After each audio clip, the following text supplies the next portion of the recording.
America से इस वक्त एक ऐसी सनसनीखेज खबर सामने आई है जिसने पूरी दुनिया की नजरें अपनी ओर खींच ली है। डोनाल्ड ट्रंप के सबसे करीबी और बेहद चर्चित कंजर्वेटिव लीडर चार्ली कर्क की गोली मारकर हत्या कर दी गई।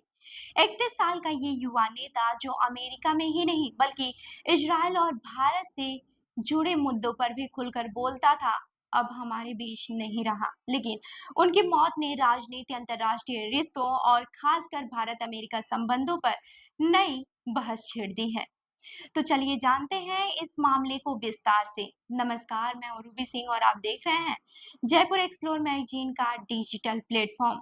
बता दें कि मामला हुआ बुधवार को, जब चार्ली यूटाह वैली यूनिवर्सिटी में एक कार्यक्रम को संबोधित कर रहे थे। अचानक 180 मीटर दूर से एक इमारत के अंदर छिपे हमलावर ने गोली चलाई और चार्ली की मौके पर ही मौत हो गई। एफबीआई डायरेक्टर काश पटेल ने पुष्टि की है कि आरोपी को गिरफ्तार कर लिया गया है और पूछताछ जारी है। अब सवाल ये उठता है कि आखिर चार्ली कर्क कौन थे और इतनी चर्चा में क्यों रहते थे।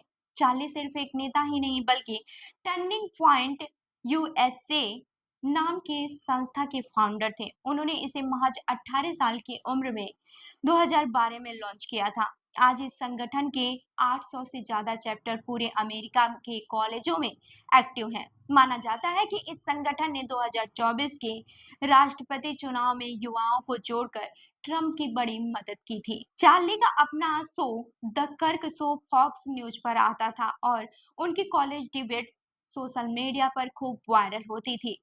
लाखों फॉलोअर्स उन्हें सिर्फ एक पॉलिटिकल लीडर नहीं बल्कि नई पीढ़ी की आवाज मानते थे। चार्ली कर्क सिर्फ अमेरिका तक सीमित नहीं थे, वे खुले तौर पर इजराइल समर्थक थे। खुद कई बार इजराइल जा चुके थे और वहां जाकर ट्रंप की नीतियों की जमकर तारीफ भी की थी।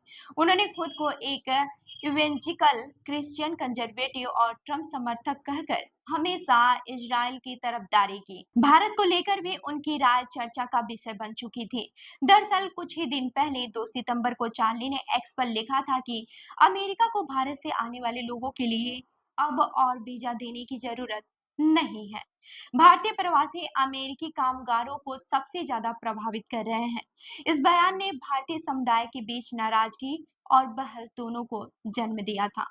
वहीं चार्ली की हत्या पर डोनाल्ड ट्रंप ने गहरा दुख जताया। उन्होंने कहा, चार्ली जैसे सच्चे अमेरिकन को सालों से कट्टर वामपंथी नाजियों और अपराधियों से तुलना करते रहे, लेकिन आज उनकी मौत ने उनकी आवाज को और भी ताकतवर बना दिया। वो सच्चाई के लिए शहीद हैं।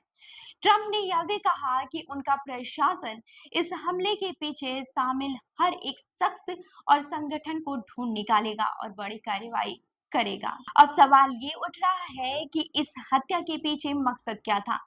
क्या चार्ली की बेबाक राजनीति, उनकी विचारधारा या फिर इजराइल और भारत जैसे देशों को लेकर दिए गए उनके बयानों की वजह से उन्हें टारगेट बनाया गया? फिलहाल अमेरिका की राजनीति में इस हत्या ने भूचाल ला दिया है। इजराइल से लेकर भारत तक हर जगह इस घटना पर चर्चा हो रही है। तो सोचने वाली बात यह है कि सिर्फ 31 साल का ये युवा नेता जिसने ट्रंप की राजनीति में नई ऊर्जा भर दी थी, इतनी जल्दी मौत का शिकार हो गया। क्या ये एक आम राजनीतिक हत्या है या इसके पीछे कोई बड़ा प्लान छिपा है? यही वो सवाल है जो आने वाले दिनों में सुर्खियां बनने वाला है। आपका क्या मानना है? क्या चार्ली कर्क को उनकी विचारधारा की वजह से मार दिया गया? हमें कमेंट करके जरूर बताएं और ऐसे ही अन्य खबरों के लिए हमारी वेबसाइट www.jaipurexplore.com पर विजिट करें। धन्यवाद।